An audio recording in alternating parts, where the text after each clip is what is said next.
Hello everyone, welcome back to the learners study YouTube channel. Modern Indian history के एक और नए video में आप सभी लोगों को स्वागत है। जैसा कि आप लोगों को पता होगा, मैं अपने चैनल पर मॉडर्न इंडियन हिस्ट्री की सीरीज़ कंप्लीट करवा रही हूं, जिसमें अभी तक मैंने कई सारे वीडियोस कंप्लीट करवा दिए हैं। अगर आप लोगों ने मेरे वो वाले वीडियोस नहीं देखे हैं तो उन सब का लिंक आप लोगों को डिस्क्रिप्शन बॉक्स में मिल जाएगा, वहाँ से जाकर आप लोग देख सकते हैं। इसके अलावा मैंने एंशिएंट और मिडाइवल हिस्ट्री भी कंप्लीट करवाया है। इसके अलावा उन दोनों का आर्ट एंड कल्चर जो है वो भी कंप्लीट करवाया है। तो अगर आप लोग ये सब देखना चाहते हैं तो इन सब का लिंक आप लोगों को डिस्क्रिप्शन बॉक्स में मिल जाएगा, वहाँ से जाकर आप लोग मेरे हिस्ट्री से रिलेटेड सारे वीडियोस देख सकते हैं।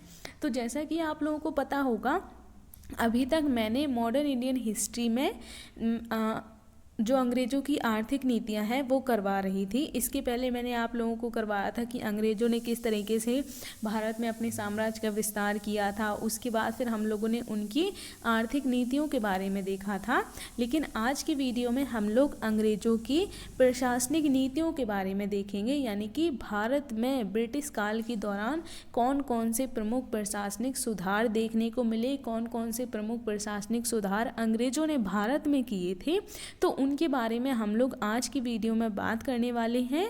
तो बने रहिए हमारे साथ for learn and study with learners study. और प्लीज़ वीडियो को कंप्लीट ज़रूर देखा कीजिए, क्योंकि इससे आप लोगों के कई सारे क्वेश्चंस भी सॉल्व होते बनते हैं। तो आप लोग प्लीज़ वीडियो को कंप्लीट ज़रूर देखा कीजिए। तो चलिए अब हम लोग आज की वीडियो को शुरू कर लेते हैं। आज हम लोग बात करने वाले हैं ब्रिटिश काल में भारत में अंग्रेज़ों के द्वारा कौन कौन से प्रशासनिक सुधार किए गए थे। तो सबसे पहले हम लोग देख लेते हैं कि अंग्रेज़ों ने किन किन क्षेत्रों में प्रशासनिक सुधार किए थे।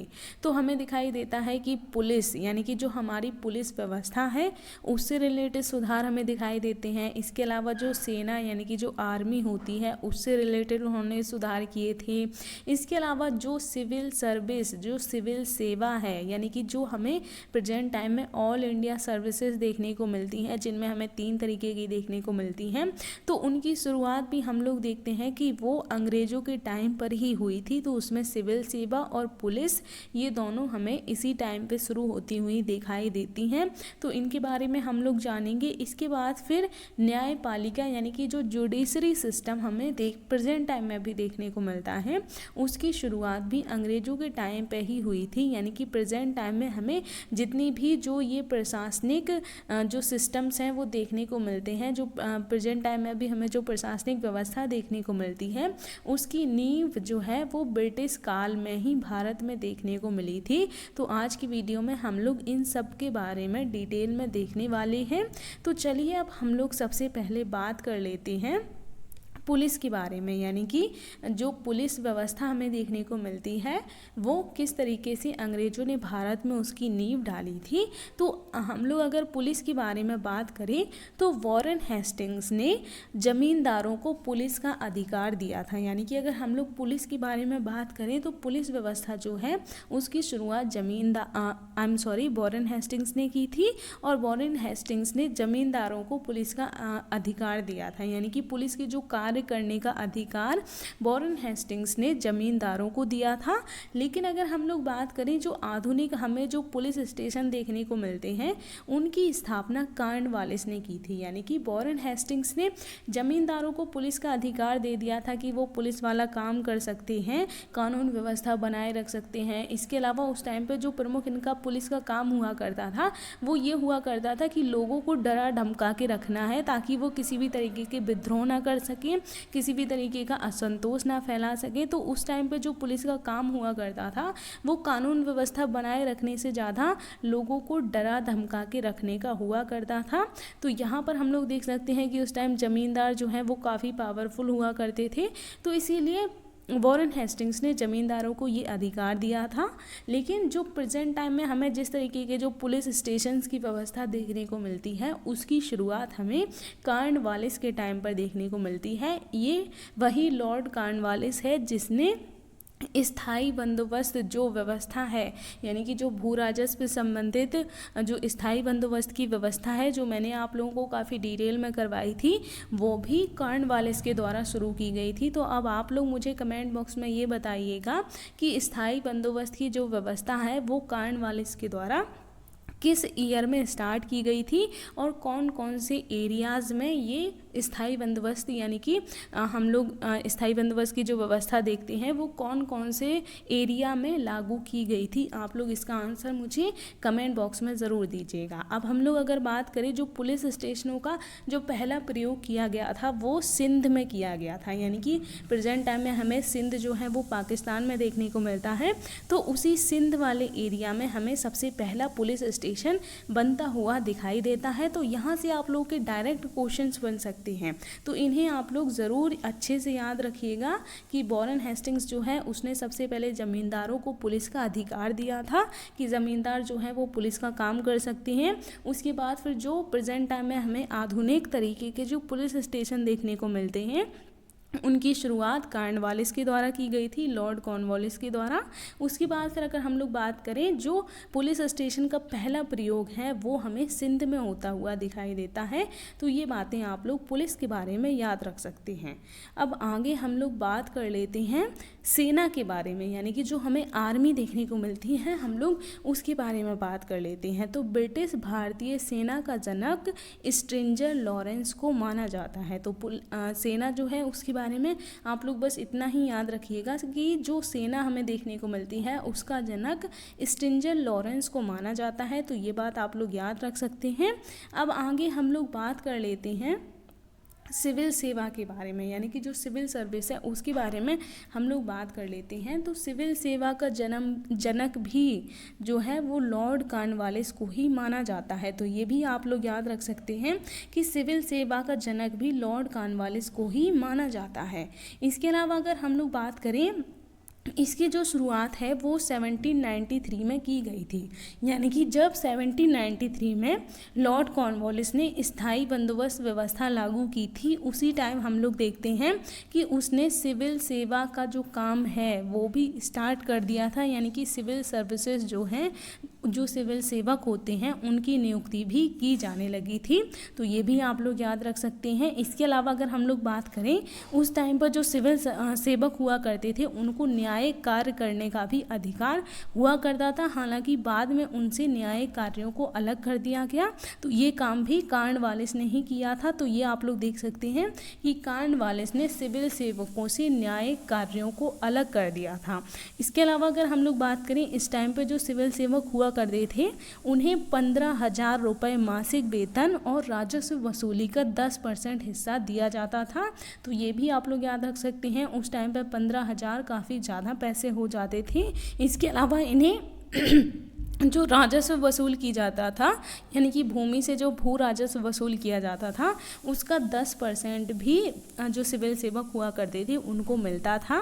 इसके अलावा अगर हम लोग बात करें, 1853 का जो चार्टर एक्ट था उसमें प्रतियोगिता परीक्षा का भी प्रावधान किया गया था। तो ये भी आप लोग देख सकते हैं, जो प्रेजेंट टाइम में हमें जो सिविल सर्विस के लिए जो प्रतियोगिता परीक्षा देखने को मिलती है उसकी शुरुआत 1853 का चार्टर एक्ट था उसके बाद की गई थी। तो ये भी आप लोग याद रख सकते हैं। इसके अलावा आप लोग एक और बात याद रख सकते हैं कि सत्येंद्र नाथ टैगोर जो ऐसे प्रथम भारतीय थे जिन्होंने इस परीक्षा को पास किया था, क्योंकि उस टाइम पे ये जो परीक्षा है वो ब्रिटेन में हुआ करती थी और ये सिर्फ उस टाइम पे अंग्रेजी में ही हुआ करती थी और इसमें ज़्यादातर जो है वो ब्रिटेन से जुड़ी चीज़ें ही आया करती थी, क्योंकि ये ब्रिटेन में हुआ करती थी और जो अंग्रेज हुआ करते थे वो ये चाहते थे कि ये जो है सिर्फ इसमें उच्च पदों पर जो ब्रिटिश लोग हैं उनको ही भर्ती किया जाए, उनको ही सिविल सर्वेंट के तौर पर नियुक्त किया जाए।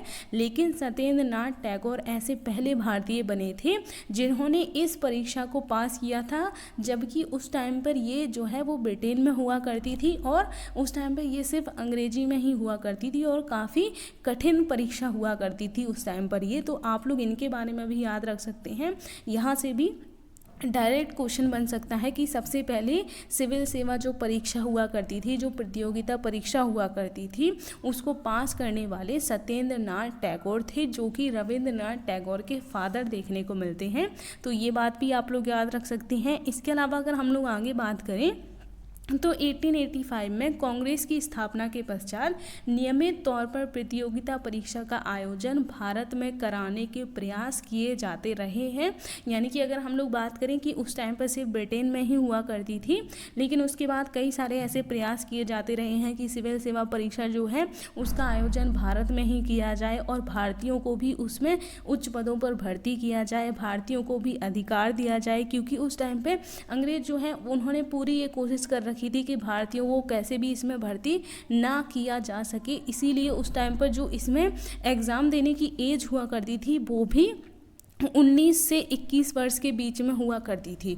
तो ये भी आप लोग याद रख सकते हैं कि उस टाइम पे इतनी कम एज हुआ करती थी, जबकि प्रेजेंट टाइम में हमें देखने को मिलता है कि 21 वर्ष के बाद ही कोई जो है वो ये एग्ज़ाम दे सकता है। लेकिन उस टाइम पर 21 साल तो लास्ट जो एज है वो फिक्स करके रखी हुई थी, यानी कि जो मैक्सिमम एज है वो उस टाइम पे 21 वर्ष फिक्स करके रखी हुई थी। तो ये भी आप लोग याद रख सकते हैं। इसीलिए लेकिन उसके बाद भी हम लोग देखते हैं कि सत्येंद्र नाथ टैगोर ने ये परीक्षा पास की थी। तो ये भी आप लोग याद रख सकते हैं। तो ये सारी बातें हैं सिविल सेवा के बारे में, तो ये सारी बातें आप लोग याद रख सकते हैं। अब आगे हम लोग बात कर लेते हैं न्यायपालिका के बारे में, यानी कि न्यायपालिका जो है उससे रिलेटेड कौन कौन सी प्रमुख बातें हैं, अब हम लोग इसके बारे में बात कर लेते हैं। तो वॉरेन हेस्टिंग के समय बंगाल में सदर दीवानी और फौजदारी अदालत की स्थापना की गई थी। तो ये भी आप लोग यहाँ पर वॉरेन हेस्टिंग्स का नाम याद रख सकते हैं। तो हम लोगों ने अभी तक वॉरेन हेस्टिंग्स और कॉर्नवालिस के टाइम पे ही देखी। तो वॉरेन हेस्टिंग के समय बंगाल में सदर दीवानी और फौजदारी अदालत की स्थापना की गई थी। तो सबसे पहले हमें जो न्यायपालिका हुआ करती थी वो सदर दीवानी और फौजदारी अदालत इन दो रूपों में देखने को मिलती थी। इसके अलावा अगर हम लोग आगे बात करें कि जब कॉर्नवालिस आता है तो कॉर्नवालिस के काल में भी कुछ न्यायालयों की स्थापना की जाती है। जैसे कि अगर हम लोग बात करें प्रांतीय सर्किट न्यायालय, तो इनकी स्थापना कॉर्नवालिस के टाइम पे की जाती है। इसके अलावा अगर हम लोग आगे बात करें फिर बेंटिक आता है, लॉर्ड विलियम बेंटिक।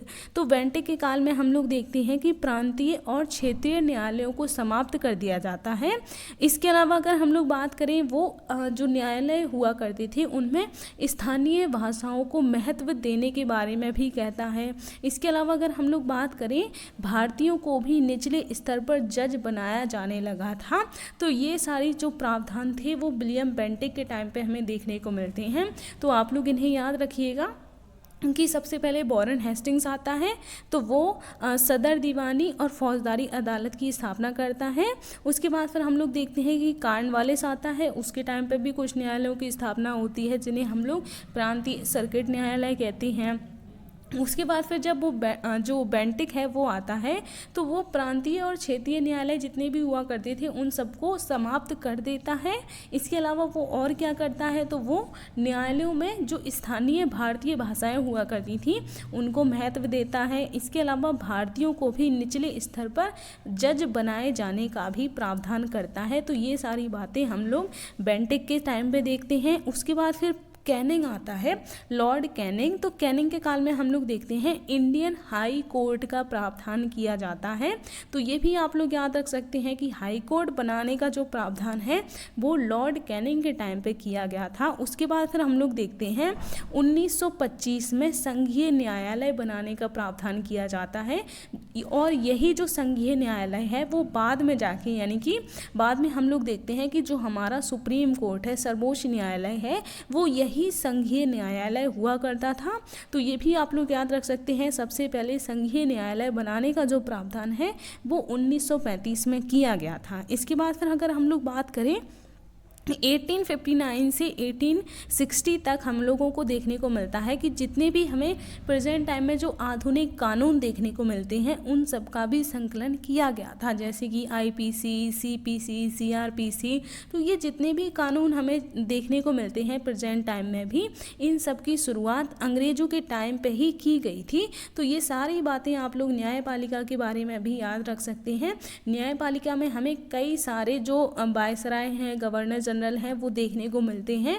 उनके टाइम पे हमें देखने को मिलता है कि किस तरीके से जो न्यायपालिका है उसका अलग अलग रूप हमें देखने को मिला। सबसे पहले वॉरेन हेस्टिंग के टाइम पे हमें दो तरीके की देखने को मिलती थी, सदर दीवानी और फौजदारी अदालत। उसके बाद फिर कार्नवालिस आता है, तो वो कुछ और प्रांतीय सर्किट न्यायालयों की भी स्थापना करता है। उसके बाद फिर बेंटिक आता है, तो बेंटिक सभी तरीके के प्रांतीय और क्षेत्रीय न्यायालयों को समाप्त कर देता है। इसके अलावा स्थानीय भाषाओं को महत्व देने के बारे में कहता है और भारतीयों को भी जज बनाए जाने के बारे में कहता है। उसके बाद फिर कैनिंग आता है, तो वो इंडियन हाई कोर्ट बनाने के बारे में कहता है। फिर हम लोग देखते हैं कि 1935 में जो भारत सरकार अधिनियम आया था, उसमें भी हम लोगों को देखने को मिलता है कि जो संघीय न्यायालय है, जिसे बाद में हम लोग सुप्रीम कोर्ट या सर्वोच्च न्यायालय कहने लगते हैं, उसको बनाने का प्रावधान किया गया था। और प्रेजेंट टाइम में हमें जितने भी जो कानून हम लोग अभी भी फॉलो करते हैं, आईपीसी, सीआरपीसी, सीपीसी, ये सब हमें 1859 से 60 में बनते हुए दिखाई देते हैं। तो ये सारी बातें आप लोग न्यायपालिका के बारे में याद रख सकते हैं। तो यहाँ पर आप लोगों ने देखा होगा कि किस तरीके से जो कार्नवालिस है उसका ही हमें मुख्य रोल देखने को मिला है इन सभी सेवाओं में। तो यहाँ पर आप लोग देख सकते हैं जो हमारी प्रमुख सेवाएं हमें देखने को मिल रही हैं, उनकी शुरुआत कार्नवालिस ने ही की थी। चाहे फिर हम लोग वो पुलिस के बारे में बात करें, सिविल सेवा के बारे में बात करें, न्यायपालिका के बारे में बात करें, तो ये सब हमें देखने को मिलता है कि ये किसी भी प्रशासन की नींव देखने को मिलती है। तो इनकी शुरुआत भारत में लॉर्ड कॉर्नवालिस के टाइम पर की गई थी। तो इनके सब के बारे में आप लोग जो है वो थोड़ी थोड़ी बातें जो है वो याद रख सकते हैं। लेकिन इस टाइम पर अगर हम लोग बात करें कि अंग्रेज़ों ने भारत में जो ये जितने भी प्रशासनिक सुधार किए थे, वो उन्होंने भारतीयों की भलाई करने के उद्देश्य से नहीं किए थे। उनका जो प्रमुख उद्देश्य होता था वो ब्रिटिश हित को प्राथमिकता देना होता था। यानी कि अगर उन्होंने इन जितने भी प्रशासनिक सुधार किए हैं, जितनी भी ये जो सेवाएं हैं उनको भारत में शुरू किया है, तो उसका प्रमुख जो मकसद हुआ करता था, प्रमुख जो उद्देश्य हुआ करता था, वो यही हुआ करता था कि किस तरीके से जो ब्रिटिश अधिकारी हैं, जो अंग्रेज हैं, उनको फ़ायदा हो सके, उनको जो उनके हित हैं उनको साधने में आसानी हो सके। तो यही उनका प्रमुख उद्देश्य हुआ करता था। भारतीयों से उनको कोई लेना देना नहीं होता था, ना ही वो भारत में विकास कार्य करना चाहते थे, वो सिर्फ अपने हितों को प्राथमिकता देते थे। तो ये बात भी आप लोग याद रख सकती हैं। तो ये था आज का हमारा कंप्लीट वीडियो। अगर आप लोगों को वीडियो पसंद आया हो तो प्लीज़ लाइक कीजिएगा और ज़्यादा से ज़्यादा लोगों को शेयर कीजिएगा, जिससे इसी तरीके के और भी वीडियो आप लोगों को मिलते रहें। और प्लीज़ अगर आप लोगों को वीडियो पसंद आता है तो प्लीज़ लाइक और कमेंट ज़रूर करके मुझे बताया कीजिए। अगर आप लोग कुछ भी इसमें सुधार चाहते हैं या फिर आप लोगों को अगर कोई भी कन्फ्यूज़न है, कोई डाउट है, तो वो भी आप लोग मुझसे कमेंट बॉक्स में पूछ सकते हैं। तो मिलूंगी अब मैं नेक्स्ट वीडियो में, तब तक के लिए जय हिंद।